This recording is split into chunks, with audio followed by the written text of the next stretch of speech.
Hello, my name is Dr. Constance Nielsen, and I am the Director of Classical Education at St. Ambrose Academy. Often I get the question, what is classical education? Well, every teacher teaches towards a goal. Imagine your goal is content, acquiring information, and you want your students to know about St. Augustine. What is the most efficient way for your students to acquire knowledge about St. Augustine? Well, you give them a textbook that summarizes his thinking for them. It has terms in bold with the definitions in the margins. It has study questions at the end of the chapter so they can even further condense the summary they've just read. Maybe you give them a worksheet for practice. Then you give them a multiple choice test and see if they can recall the content. They all get A's. You've achieved your goal. They've acquired information. But let's stop and think about this. What skills have they picked up? Memorization, perhaps? Mental focus? How to make flashcards? What happens when they get to college and someone tosses St. Augustine's Confessions at them to read? Many times when I was teaching college courses, I would give a book to students and say, "What did you think?" And they'd say, "I don't know, I couldn't understand it." A classical teacher teaches towards a goal that is greater than accumulated knowledge. The goal at a classical school is for students to develop their intellect so that they can think for themselves and not have all their food digested for them, so that they can be self-learners for the rest of their lives. Well, this requires training and skills or habits of the mind. These are traditionally recognized according to three categories or three ways known as the Trivium. A study of the Trivium must precede any specialized content because it is training in the Trivium that teaches you how to think. The three ways of the Trivium can also be thought of as different sets of tools that any self-learning requires. The grammar stage, which focuses on the building blocks of any subject. Every subject has its grammar. Math has math facts, history has dates and maps, science has its fundamental principles of biology, geology, physics. Religion has catechism, language has grammar.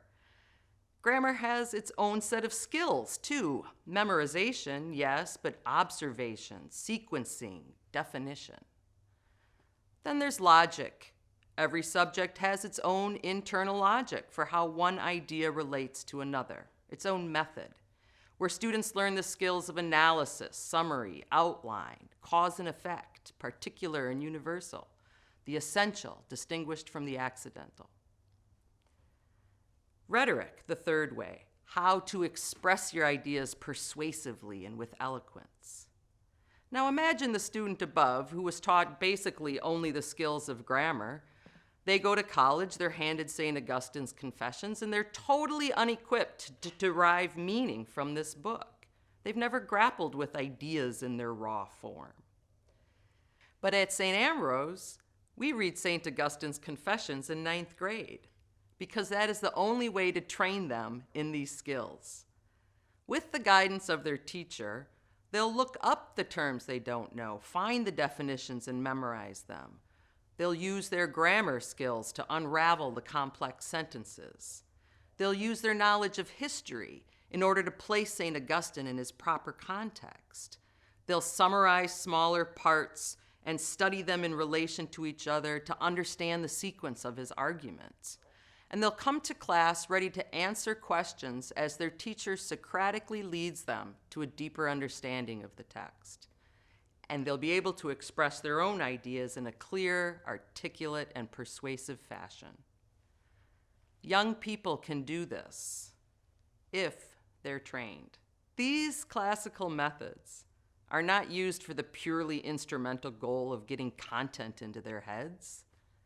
Our goal is to form habits of the mind to create self-learners. It is a formation of the whole person that goes far beyond acquisition of information. And it also teaches students that while the truth may sometimes be elusive, there is truth, and it is our job to labor for its discovery. This is what it means to receive a liberal education. Such an education makes the mind free. not dependent upon others to think for you, not enslaved by propaganda or tossed about by the ever-changing tide of public opinion, truly free to pursue and to choose the true, the beautiful, the good, and the one. And within the robust Catholic community of St. Ambrose Academy, students are able to see how all truth points to the truth revealed in Jesus Christ, the Word of God.